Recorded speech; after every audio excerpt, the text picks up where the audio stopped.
जितने अक्षर हैं ना वो सब भगवान कृष्ण में, श्रीमद् भागवत जी में सब पूरे जितने भी स्वर व्यंजन हैं उधर है वहीं करा दे, वहीं करा दे।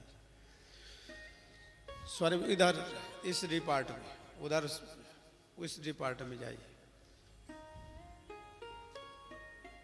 स्वर व्यंजन भगवान कृष्ण का स्वरूप। तो भागवता नाम चरितम भागवतम, भक्तों का चरित्र जिसमें है वो भागवत। तो इसमें भगवान विराजमान है। तेनेयं वाङ्मयी मूर्ति प्रत्यक्षा वर्तते हरे, प्रत्यक्षा वर्तते हरे, भगवान कृष्ण इसमें विराजमान। सेवनात् पठनात् श्रवणात्, कथा श्रवण करो, इनकी पूजा करो, इनके दर्शन करो। और मस्तक में रख। पोथी यात्रा क्यों की जाती है? कथा में पोथी यात्रा का तात्पर्य है कि हमारे मस्तक पर साक्षात भगवान कृष्ण विराजमान। कलयुग के भगवान हैं। कलयुग में भगवान कहते हैं इस पोथी में मैं, जैसे भाव है, जैसे श्रद्धा है, अनुराग है, तो इस पोथी से प्रकट हो जाते। वो हम लोग जब इच्छा होती तब प्रकट करा करके दर्शन कर लें। सदैव भगवान की कृपा होती, अद्भुत कृपा होती, अहर्निश कृपा होती।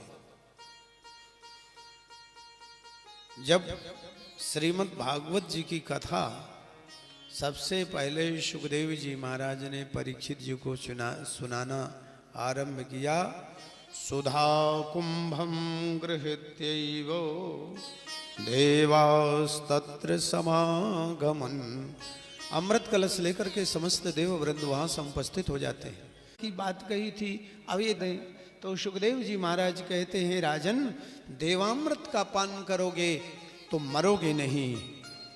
ये तो निस्संदेह सत्य है कि तुम्हारी मृत्यु नहीं होगी, लेकिन कथामृत का पान करोगे तो जीते जी अमर हो जाओगे, जीते जी जान पाओगे कि भगवान क्या होते हैं। ये भगवान को बताने वाली कथा है। अमृत पान करने के बाद में तुम जीते रहोगे, लेकिन अपने आप को पहचान पाओ संभव। एक संत तपस्या कर रहे थे, बहुत दिनों तक तपस्या किया, तो भगवान प्रकट हो गए। तो पूछा क्या चाहिए तुम्हें? कहा महाराज कभी ना मरूं, बस मृत्यु ना हो मेरी। कहा ठीक है। भक्ति नहीं मांगी, कुछ भी नहीं मांगा, केवल जीवन मांगा। लेकिन शरीर तो अपना काम करता, मरे ना। बुढ़ापा आ गया, मरे ना।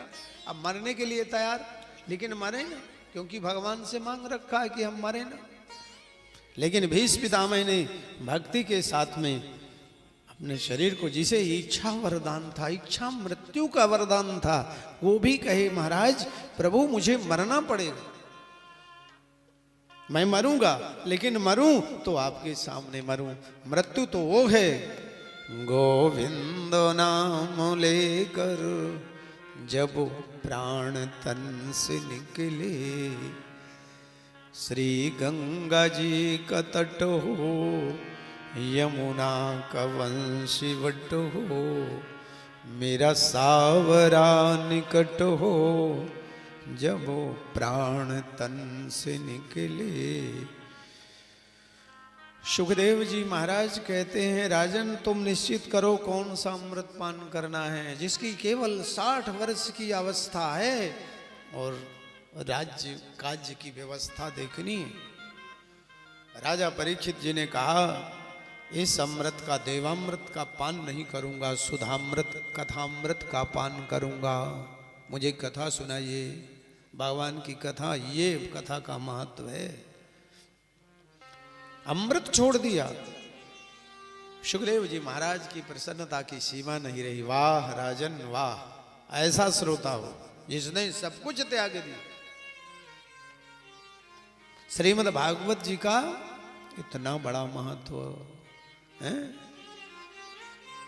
एक बार ब्रह्मा जी ने तराजू में एक तरफ योगी यति संतों के पुण्य को रखा और दूसरी तरफ भागवत जी के। थोड़े से समय तराजू को ऊपर उठाया कांटे को, तो भागवत जी का पल्ला नीचे झुक गया। बोले भागवत भगवान की।